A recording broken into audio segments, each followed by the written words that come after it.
Saddle up. The Tucson Rodeo is back and celebrating a very big year. It's been 90 years since the first Tucson Rodeo, and it's been quite a ride. Today was opening day, and the action is as good as ever. 7,200 people showed up to watch the bulls, broncs, and fast horses tearing around the arena for La Fiesta de los Vaqueros.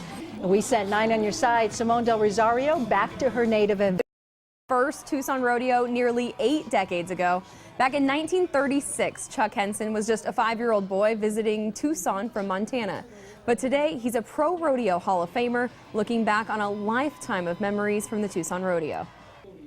The first Tucson Rodeo kicked off in 1925. Pro Rodeo Hall-of-Famer Chuck Henson was not born yet, but went to his first Tucson Rodeo 11 years later. It was in 1936. It was my 5th birthday. My mom and dad were down at a rodeo from Montana. For Chuck, rodeo is in his blood. His mom was a world champion saddle bronc rider, and Chuck was on the University of Arizona rodeo team. That's where he first started clowning. I tried to ride broncs, but when it got to me, it was the end of the line.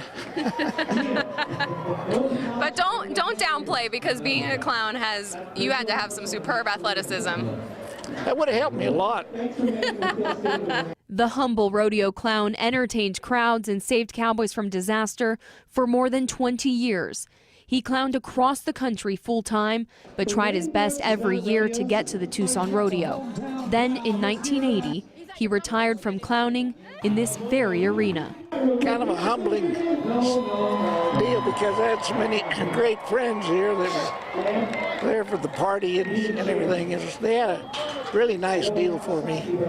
I was very honored. But even though he hung up his rodeo clothes long ago, you can still find Chuck close to the bucking chutes, where it all began. Sorry, that came out wrong. Well, Chuck Henson was inducted into the Pro Rodeo Hall of Fame in 1995, and he passed that rodeo blood down. His granddaughter is a barrel racer competing at the Tucson Rodeo this year. Christina?